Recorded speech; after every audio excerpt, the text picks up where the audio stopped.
Fala galera do canal, beleza?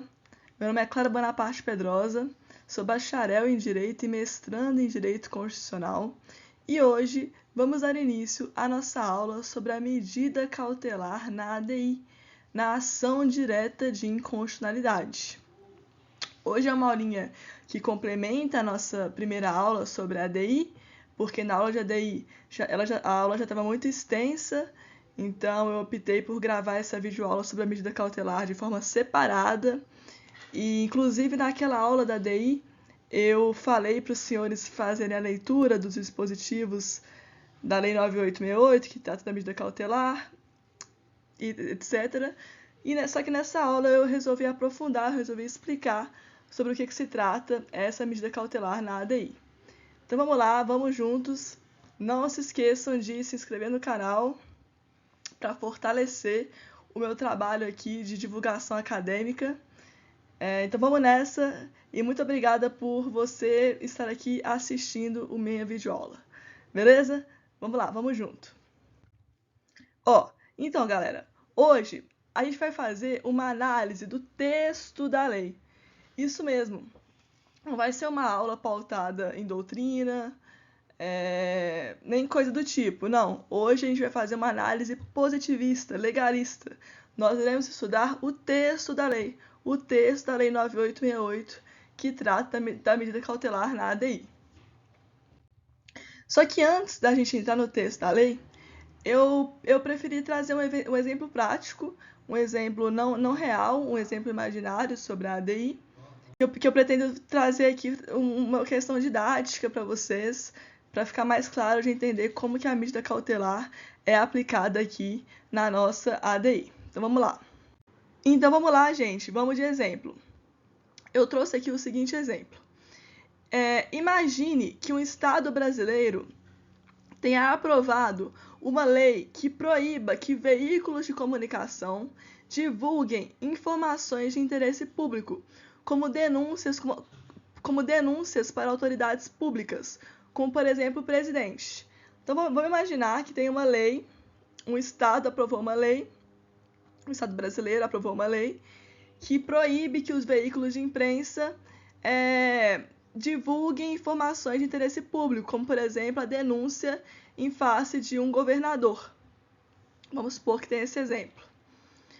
E a pena de quem divulgar informações de denúncias contra o governador, por exemplo, seriam multas altíssimas ou até mesmo a suspensão das atividades jornalísticas. Então aqui a gente tem um exemplo que viola ali a liberdade de imprensa. Beleza. Diante da urgência dessa situação, uma ADI foi proposta em face do STF, argumentando pela inconstitucionalidade dessa lei. Afinal, ela foi contra ali a liberdade de imprensa dos jornalistas de poderem divulgar informações, denúncias contra, por exemplo, o governador de um estado, que vai contra o que a lei inicialmente propôs. Com isso, a propositura dessa ADI tem nela o pedido da concessão da medida liminar. É pleiteado aqui a concessão da medida liminar. Por quê? Porque essa lei, até ela ser julgada, até ela de fato ser julgada pelo STF, o que demora sem a medida liminar, geraria um efeito irreparável à sociedade. Até essa lei ser julgada inconstitucional, muitas pessoas iam ficar sem acesso à informação sobre denúncias dos políticos dos estados, desse estado. Então, assim, a medida cautelar é de suma importância para esse caso, para evitar esses danos que seriam, assim, irreparáveis. Então, nesse caso, que viola a liberdade de imprensa, seria pleiteado ali a medida liminar que favoreceria a sociedade devido à sua rapidez, à sua possível eficiência no julgamento. Então, a medida cautelar é necessária para dar celeridade a esse tipo de processo. Beleza? Então tá.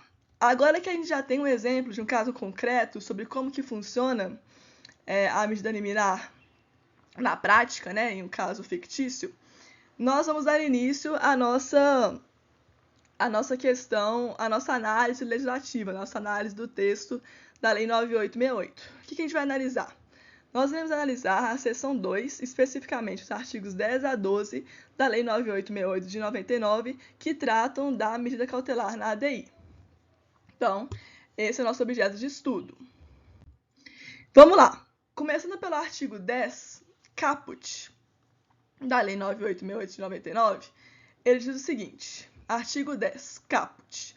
Salvo no período de recesso, a medida cautelar na ação direta será concedida por decisão da maioria absoluta dos membros do tribunal, observado o disposto no artigo 22, após a audiência dos órgãos ou autoridades dos quais emanou a lei ou o ato normativo impugnado, que deverão pronunciar-se no prazo de 5 dias. Então, assim, o artigo 10 caput fala que, salvo no período de recesso,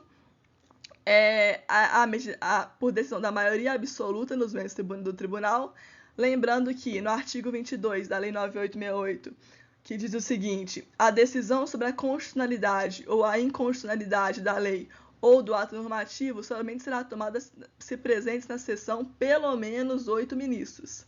Então, a sessão para julgamento da ADI, da lei ou do ato normativo da ADI, precisa de 8 ministros. Maioria absoluta de 8 ministros são 6.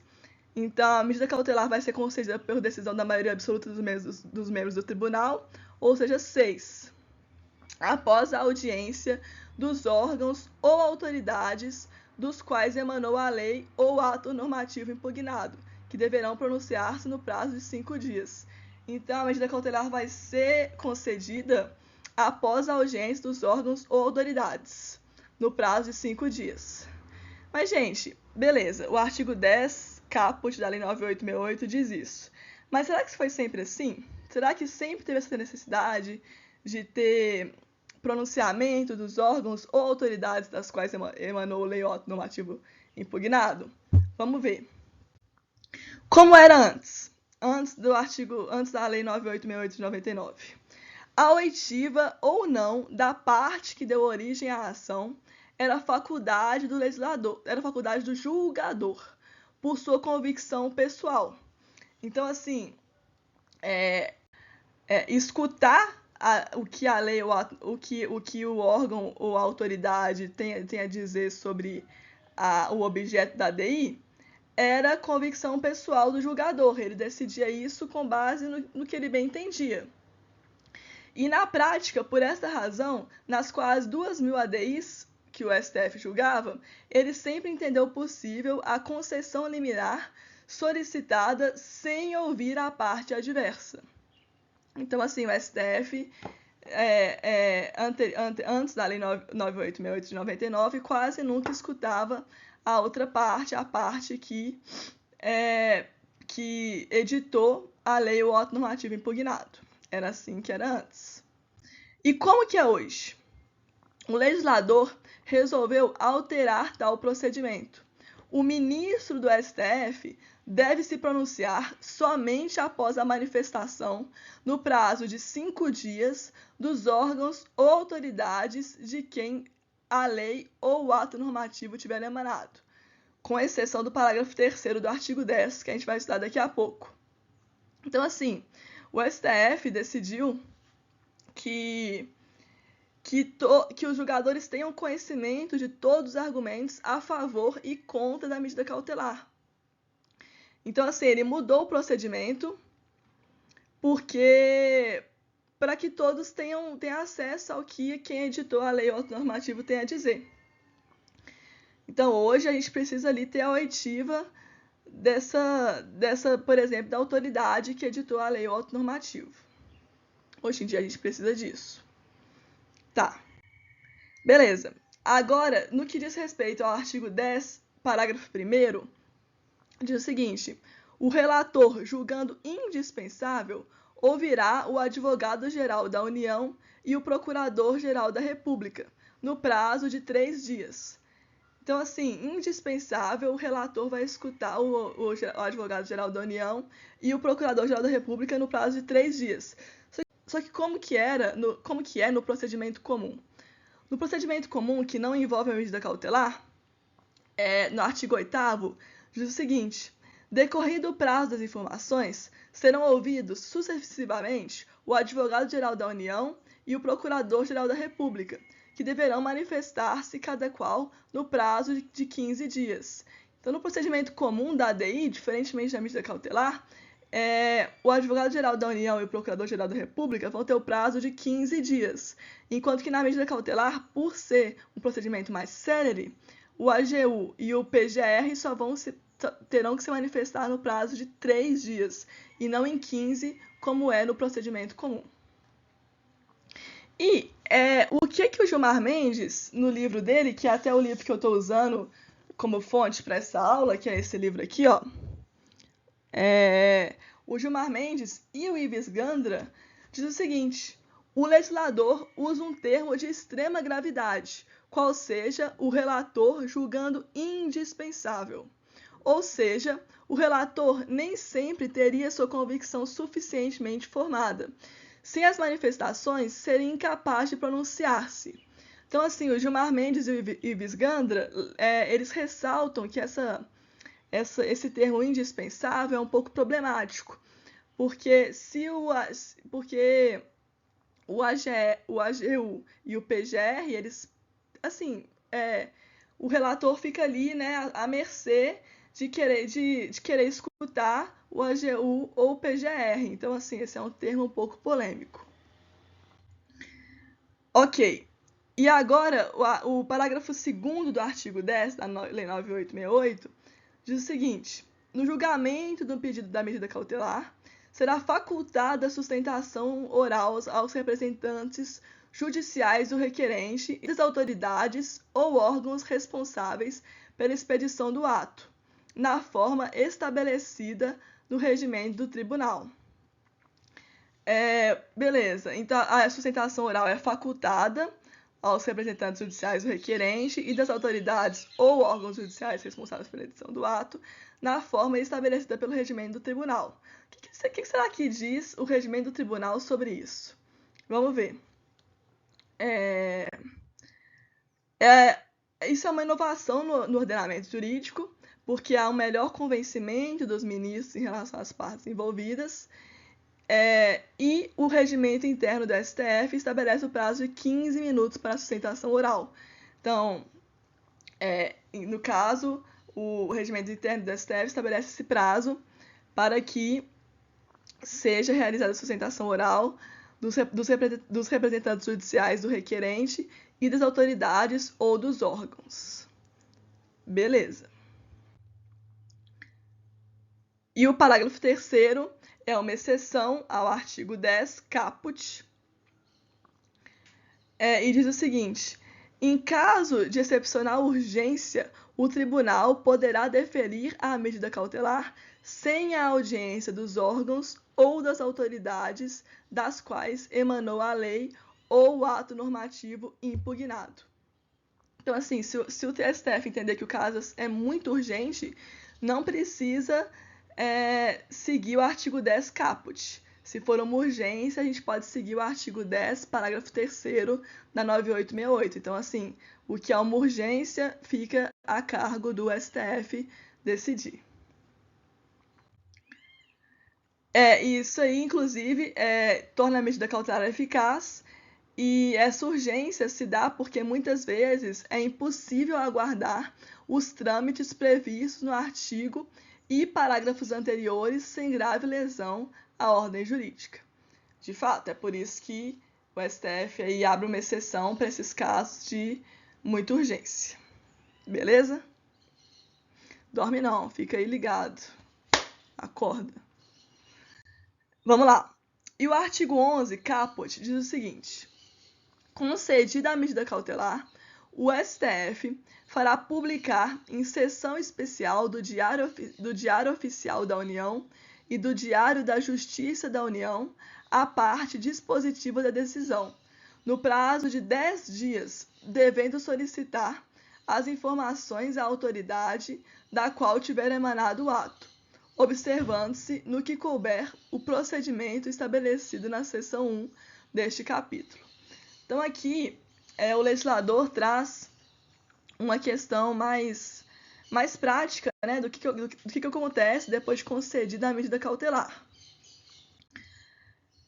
Então, aí fala sobre os atos a serem praticados pelo STF após a concessão da medida cautelar, e os passarinhos não param de piar, rimou.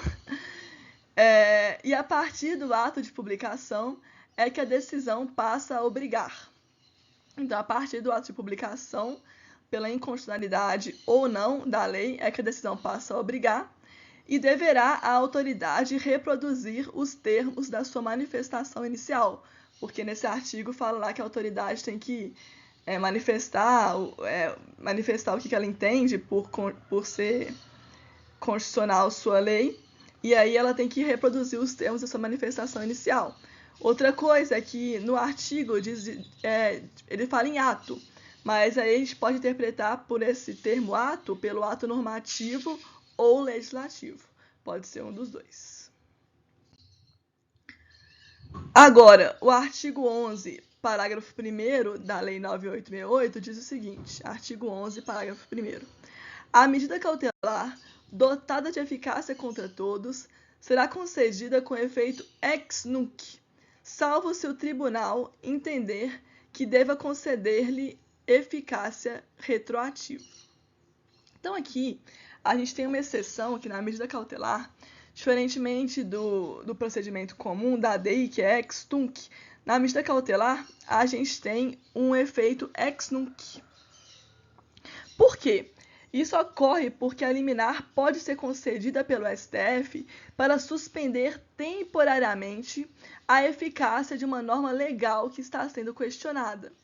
Isso significa que, até que a decisão final seja tomada, a norma em questão não pode ser aplicada, já que a sua eficácia está paralisada.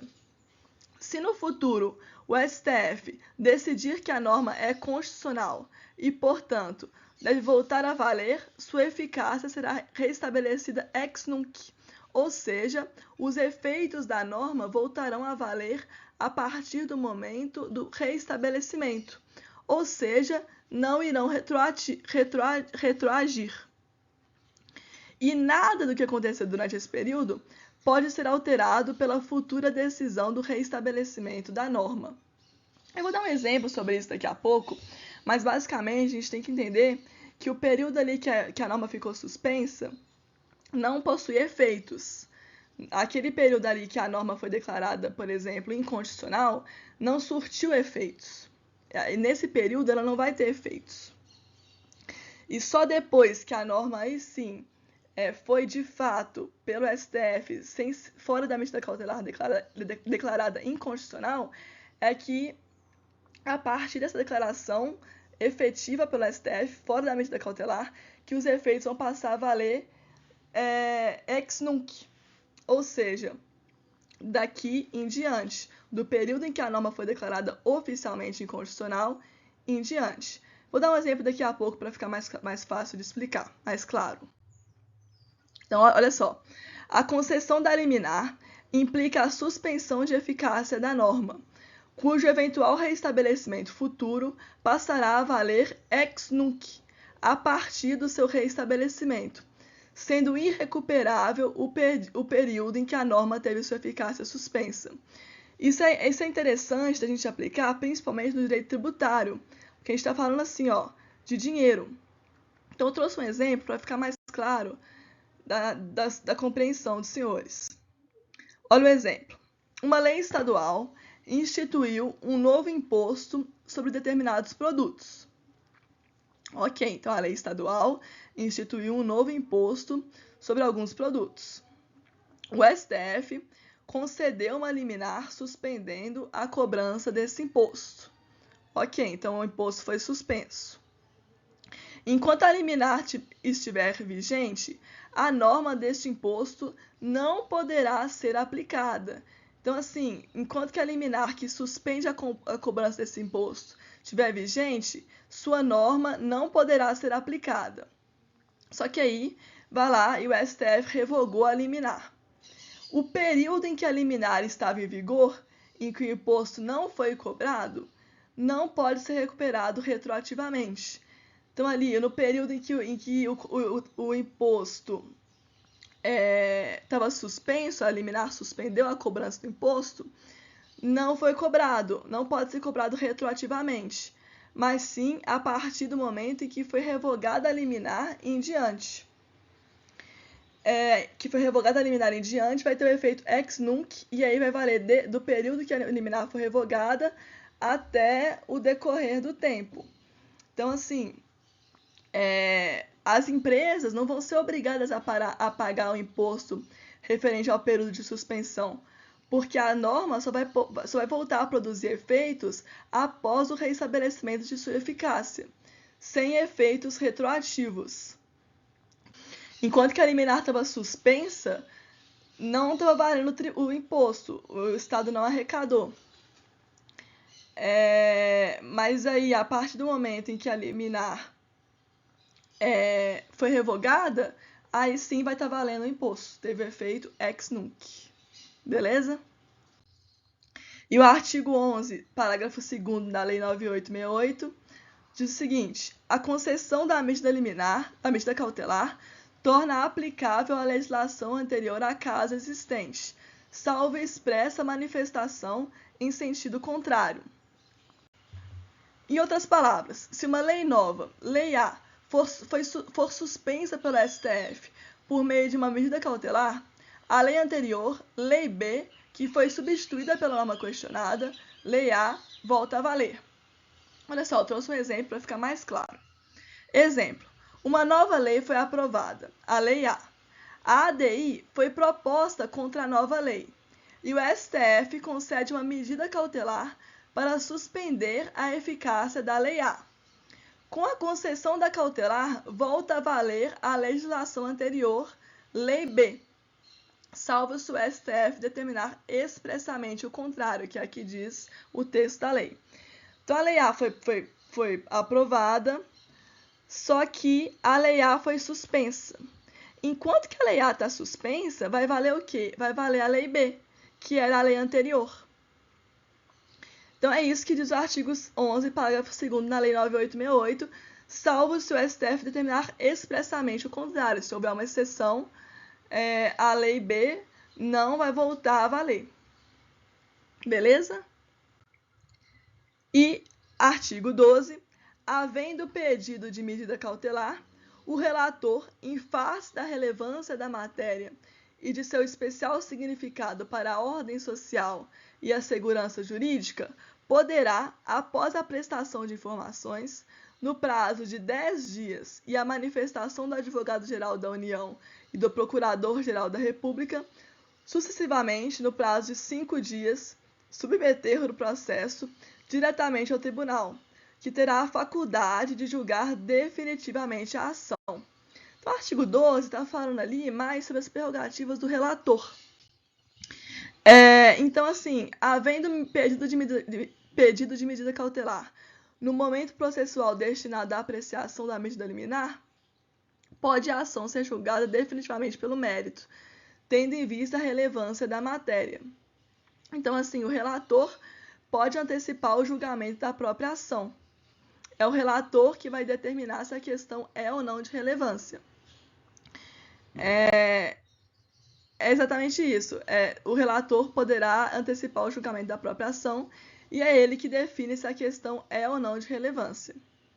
Então, assim, o artigo 12 está falando assim, para a gente mais sobre a questão incumbida ao relator, que ele pode antecipar o julgamento da ação se tiver o pedido da medida cautelar. Beleza? Gente, muito obrigada por assistir. Essa foi a nossa aula sobre medida cautelar na ADI. Espero que os senhores tenham gostado. Não se esqueçam de dar o like, de continuar acompanhando o canal. E tamo junto. Só amor salva, só rock salva. Vamos nessa!